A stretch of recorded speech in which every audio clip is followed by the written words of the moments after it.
Bueno, la lectura del relato, el cuento, El Marciano de Ray Bradbury nos tomó tanto tiempo que ahora no sé bien si esto que estoy grabando en este momento va a ser parte del video que contiene la lectura del cuento o está haciendo en estos momentos un video aparte respecto del análisis del cuento. En ese sentido, ustedes saben mejor que yo ahora respecto de yo entonces, ¿no es cierto?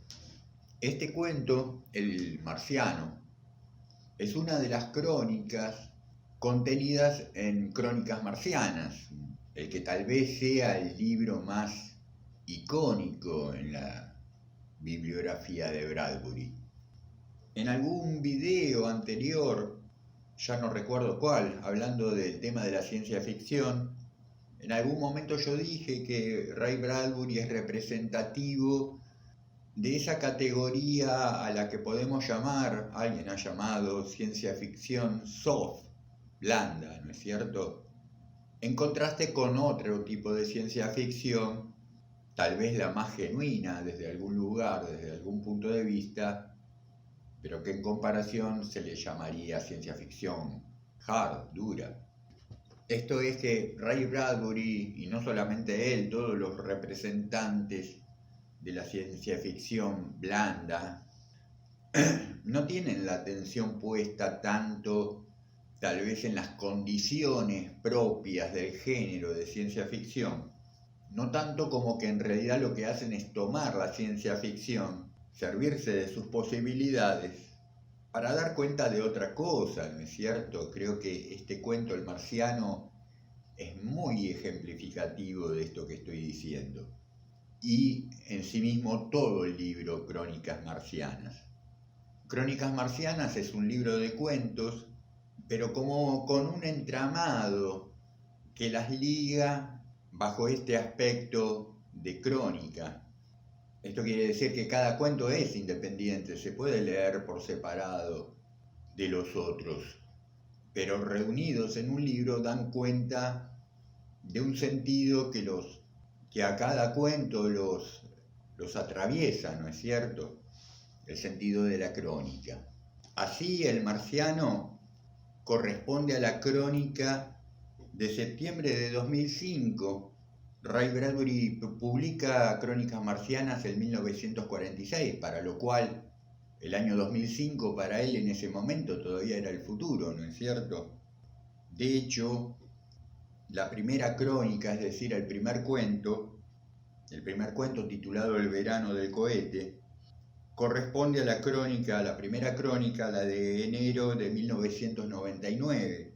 Ya vimos que El Marciano corresponde a la crónica de septiembre de 2005, uno de los años más prolíficos en estas crónicas. Hay en definitiva 1, 2, 3, 4, 5, 6, 7, 8 cuentos que se corresponden al año 2005, como que hubiera sido un año muy importante para el desarrollo de estas crónicas. Y luego se produce un salto del 2005 hasta el 2026, todavía y aún lo que nos resta a nosotros de correspondencia respecto del futuro en relación con este libro, ¿no es cierto? Con lo que se cierra este libro. Nada, rescato esta idea loca, ¿no? De que, bueno, para los lectores de la época en que el libro fue publicado, todo el libro era el futuro, podían acompañar a Ray Bradbury, al autor, en esa idea de la representación de futuro. Para nosotros, lectores actuales, parte de este futuro planteado por Ray Bradbury todavía quiero decir, pasado, hasta el 2005, y de pronto nos quedan todavía ese remanente de 3 cuentos de las últimas 3 crónicas correspondientes al año 2026 que todavía podemos compartir una mirada conjetural.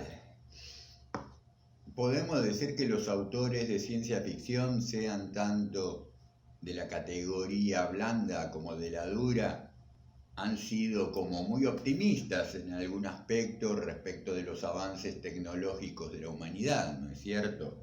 El año 2000 como número de cambio de siglo, de cambio de milenio, ¿no es cierto? Se les representaba como un futuro remoto. A veces parecía que los autores no tenían muy en vista que lo iban a llegar a alcanzar, ¿no es cierto? Lo iban a llegar a ver al cambio de milenio. Y a esta época, nuestra época, le auguraban evoluciones tecnológicas y posibilidades humanas siempre en relación con lo científico, que bueno, llegamos al año 2005 y por de pronto no hemos logrado como humanidad poblar otros planetas, ¿no es cierto? De cualquier manera, me parece a mí que es lo de menos en el caso de este tipo de ciencia ficción, que está aplicado a otro enfoque más allá de lo que el género en sí mismo ofrece y pide, ¿no es cierto? Al margen de si la acción se representa en Marte o en la Tierra, convengamos que para el año 2005 muchas de las formas que se plantean en el libro están dadas en nuestro planeta. A ver, en la larga serie que conforman estas crónicas, no llegan a ser 30 cuentos, entre 25 y 30 cuentos, apenas en 2 o 3 aparece la figura de un marciano. Y esto es así porque cuando la especie humana civil, el caso de Lafarge y su esposa, llegan a Marte para ir a quedarse a vivir allí, bueno, ya el planeta hace muchos años que ha sido conquistado. Y esa conquista seguramente ha sido realizada por militares, como sucede con todas las conquistas. Y esa huella que marca el libro de apenas en 2 o 3 casos, en 2 o 3 cuentos, a la aparición, como en este mismo cuento que acabamos de leer, la aparición furtiva de todavía un sobreviviente marciano, natural, nos está dando cuenta, sin mencionarlo en ningún momento del libro, de que ahí ha ocurrido un exterminio, un genocidio, ¿no es cierto?, de marcianos. Con esto también Bradbury invierte la carga de aquel cliché welsiano, podríamos decir, de ser la Tierra invadida por razas, por especies extraterrestres y diezmadas. Pensemos en la Guerra de los Mundos, ¿no es cierto?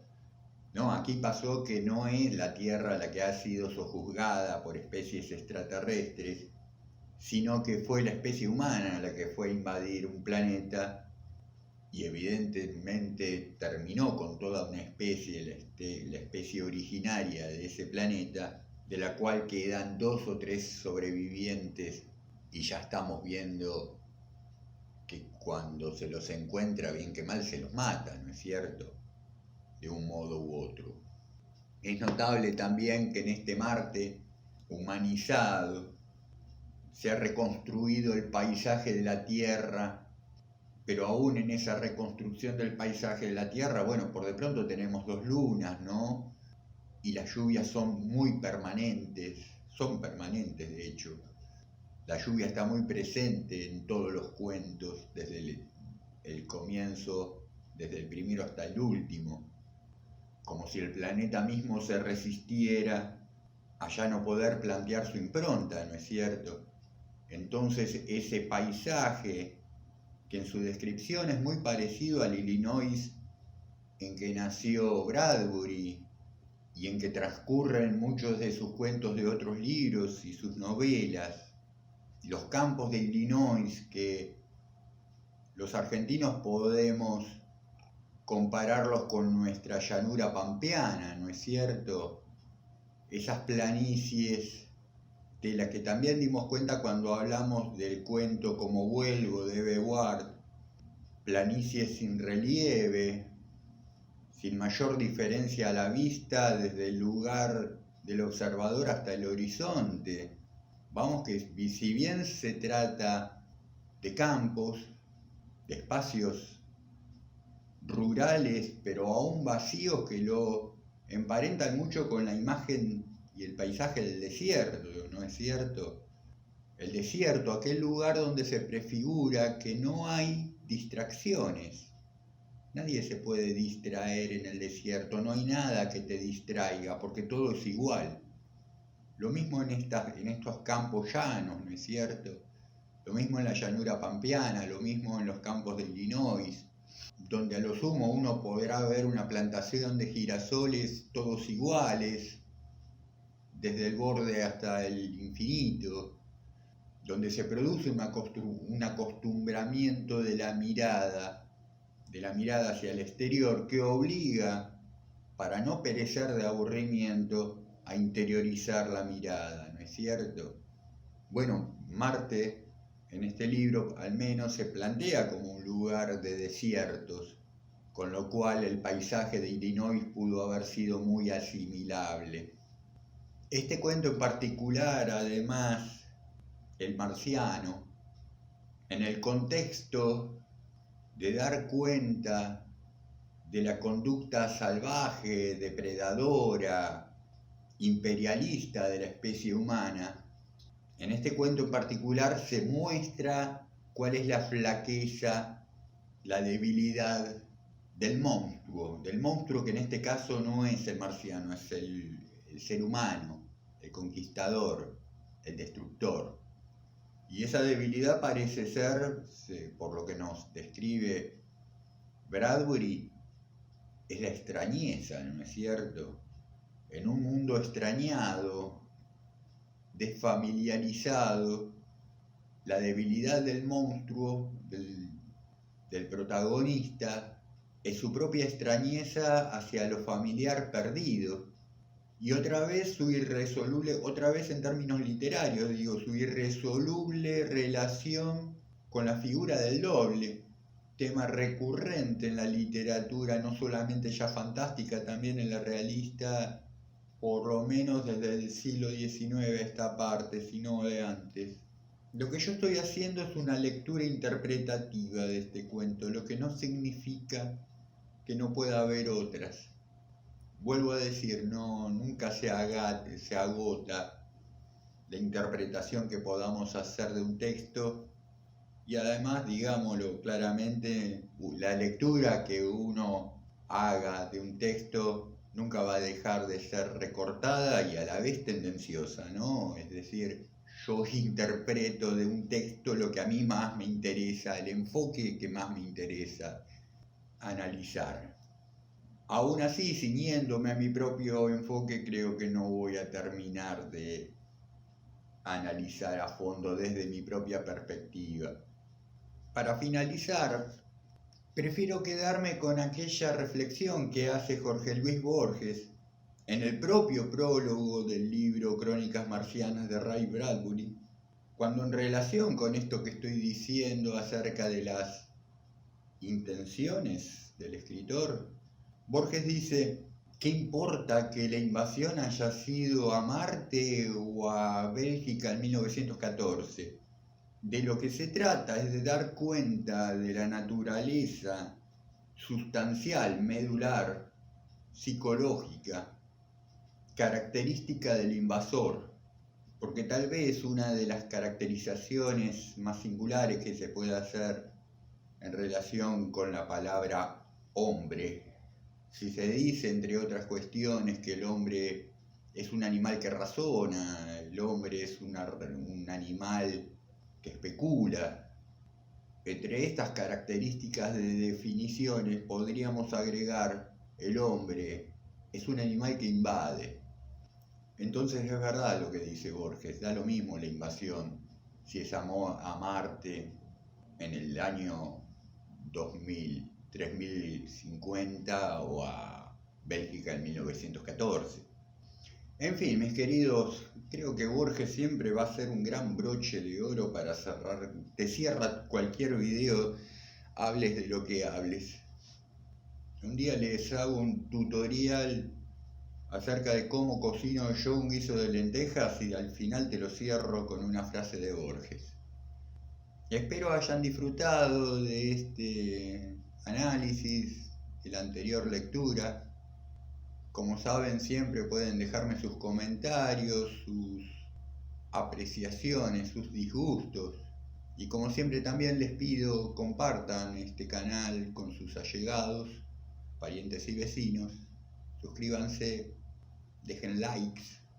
Parece es importante que dejen likes porque esto ubica el video y el canal en algún lugar donde YouTube acomoda recomendaciones y esto hace que más gente pueda ver este material, que se enteren que existe el canal. Por lo demás, mis queridos, me despido como siempre, esperando estén pasando gratos momentos y teniendo muy lindas lecturas. Hasta pronto.